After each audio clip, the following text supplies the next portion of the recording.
هاي، أنا وصال. النهاردة هتكلم معاكم عن أحلام اليقظة أو excessiveness daydreaming. أحلام اليقظة هي الفخ اللي بنقع فيه كلنا بالذات في وقت الفراغ. أحلام اليقظة تعرفت إنها آلية للهروب من أعباء الحياة اليومية، وتعرفت بالمفهوم ده ليه؟ لأن هي بتبقى زي مسكن بنهرب بيه من قسوة الواقع، وده لأنها بتدي، ركزوا في الكلمة دي، إحساس لحظي بالسعادة، والإحساس ده بيستمر لساعات قليلة. بس أول ما الإحساس ده بيختفي الشخص بيبدأ يرجع لأحلامه وخيالاته تاني علشان يزود الجرعة بتاعة السعادة مرة كمان. بس هنا لو أنا باخد خطوة فعلية علشان أحقق أحلامي دي على أرض الواقع، هنا أحلام اليقظة صحية. أما لو أنا فضلت في حالة هروب من الواقع بشكل مبالغ فيه ولساعات طويلة جدا، هنا أحلام اليقظة بشكلها المرضي. طيب خلينا نقول إيه هو تعريف أحلام اليقظة زي ما قالوا عالم النفس سيجموند فرويد. سيجموند فرويد قال عن أحلام اليقظة إنها استجابات بديلة للاستجابات الواقعية. فإذا لم يجد الفرد وسيلة لإشباع دوافعه في الواقع، يعني لو ما قدرش يحقق الأحلام بتاعته على أرض الواقع، قد يحقق إشباعا جزئيا عن طريق أحلام اليقظة. يعني الحاجة اللي ما بيقدرش يعملها في الحقيقة بيقدر يتخيل إن هو حققها في دماغه، وده بيديه إحساس مزيف بالسعادة، وده بيكون نتيجة لضغوط وأعباء الحياة. هنا سيجموند فرويد اتكلم عن أحلام اليقظة بصورتها الإيجابية البحتة، ما اتكلمش خالص عن شكلها السلبي، واللي هو موضوع حلقة النهاردة. طب أنا ليه عاملة حلقة النهاردة؟ علشان أقول الفرق بين الشكل الإيجابي والشكل المرضي لأحلام اليقظة. طب إمتى أعرف إن أحلام اليقظة دي إيجابية وإمتى أعرف إن هي مرضية؟ عن طريق حاجة واحدة بس، وهي الوقت اللي انا بقضيه كل يوم في احلام اليقظة. لو كان قليل، هنا احلام اليقظة شكلها صحي. اما لو كان طويل وواصل بيا لمرحلة الهروب من الواقع، هنا احلام اليقظة بشكلها المرضي. طب ازاي اعرف اذا كان الوقت ده قليل ولا كتير؟ احلام اليقظة بشكلها الايجابي بتكون من مدة نص ساعة لساعة ونص في اليوم، وده صحي جدا، لان الشخص في نهاية كل يوم متعب بيبقى محتاج يقعد مع نفسه، يرتب افكاره ويعيد اولوياته ويرسم خطة لتاني يوم او لحياته عموما. اما لو انا في محاضرة مهمة او في ميتنج شغل او حد بيكلمني فيس تو فيس وانا مش مركز معاه وعايش في خيالات وفي احلام وعندي صعوبة ان اخرج نفسي من المود ده، هنا احلام اليقظة بصورتها المرضية. في شكل تاني من الاشكال المرضية لاحلام اليقظة، وهي ان الشخص بينفعل جامد جدا على الناس لما بيفرضوا عليه ان هو يكون حاضر ذهنيا او مركز معاهم. فهنا الشكل الصحي انه يكون في وقت فراغ الانسان او في نهاية يومه. اما الشكل المرضي اما بكون مطلوب مني، اما بكون في شغل او في محاضرة او في ميتنج او في اي حاجة مهمة، ومبقاش عارف اخرج نفسي من مود التوهان والاحلام ده. في هنا ملحوظة مهمة، الحالة دي بتبقى منتشرة قوي في وسط المراهقين، لان دي صفة من صفات المرحلة دي، دايما بيكون تايه ومش مركز، وده بيكون من سن 15 ل 20 سنة. ده طبيعي جدا بالنسبة للمرحلة بتاعتهم.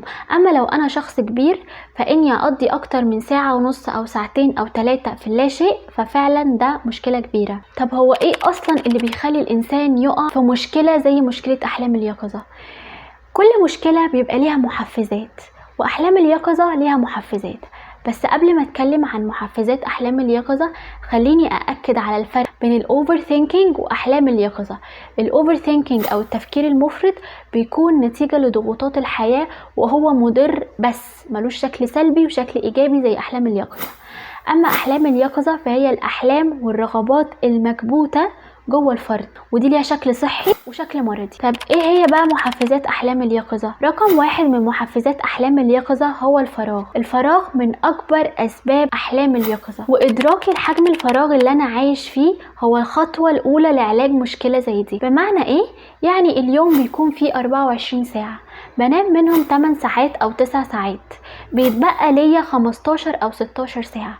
لو انا قدرت احدد في خلال ال 15 او 16 ساعة دول وقت فراغي فيهم بيكون قد ايه، وقدرت احط بلان او خطة لوقت الفراغ ده وشغلته بحاجة مفيدة وحاجة تخليني اطور من نفسي، او على الاقل اخد خطوة فعلية ان انا احقق احلامي، هنا انا بعالج المشكلة بنسبة 1,000,000%. ده لان الفراغ هو العدو الحقيقي للانسان، لانه تسمح للتفكير والكسل والإحباط والاكتئاب وكل المشاكل النفسية الوحشة هتلاقيها مرتبطة ارتباط قوي جدا بالفراغ، مش بس أحلام اليقظة. رقم 2 من محفزات أحلام اليقظة هي السوشيال ميديا. السوشيال ميديا بتقلل الشعور بالرضا. حتى لو أنا عندي نعم كتير في حياتي تستاهل إن أنا أشكر ربنا عليها، التعرض أو الأوفر اكسبوزنج للسوشيال ميديا بالذات ابلكيشن انستجرام كفيل إنه يحول حياتي كلها من نعمة لنقمة. خليك دايما فاكر إن الوقت اللي أنت بتقعد تتفرج فيه على ستوريز، ناس بتخرج وناس بتفطر وناس بتجرب أماكن جديدة، في ناس تانية بتستثمر في عقليتها وبتطور من نفسها علشان تحقق الحلم اللي انت بقالك كتير قوي مش عارف توصله. وده لان هم اختاروا ما يضيعوش وقتهم ويعيشوا الواقع بتاعهم وياخدوا خطوة فعلية عشان يحققوا اهدافهم. طبعا جميل ان احنا نستفيد من الانترنت في ان احنا نغير من شكل حياتنا للاحسن، او ان احنا نتعلم حاجة جديدة او نشوف اماكن جديدة، بس لو ده اونلي في حدود امكانياتنا. اما لو مش في حدود القدرات بتاعتنا فمش مشكلة نهائي ان احنا منبقاش قادرين نعمله.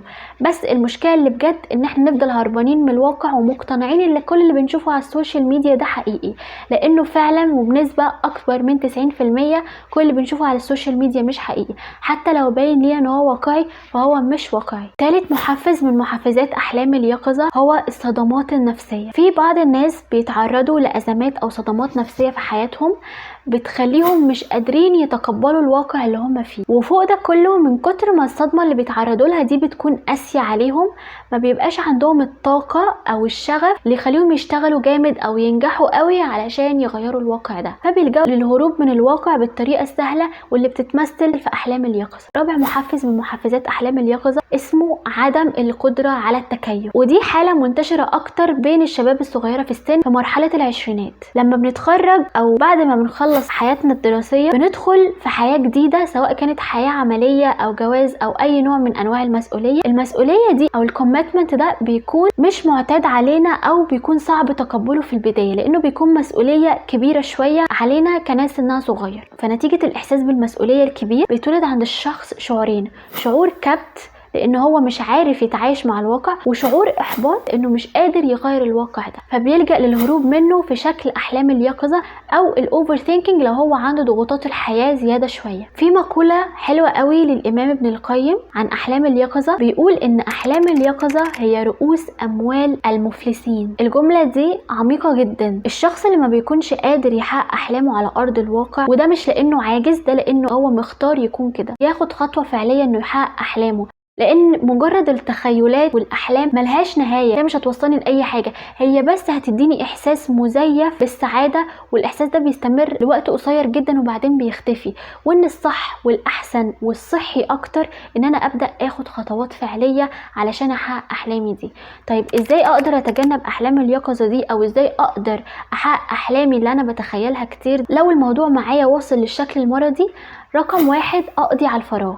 لو شغلت وقت فراغي وحددت يومي فيه قد ايه وقت انا مش بستخدمه في حاجة مفيدة، وحاولت احط بلان او خطة اعمل بيها حاجات مفيدة تطور من نفسي وتطور من شخصيتي وتخليني اوصل لاحلامي اسرع، فدي هتبقى نتيجتها effective جدا ومفيدة جدا على مستويات كتيرة قوي. رقم 2: لو الموضوع وصل معايا برضو لشكل مرضي، اكون جسديا نشط، اعتمد الفيزيكال موفمنت.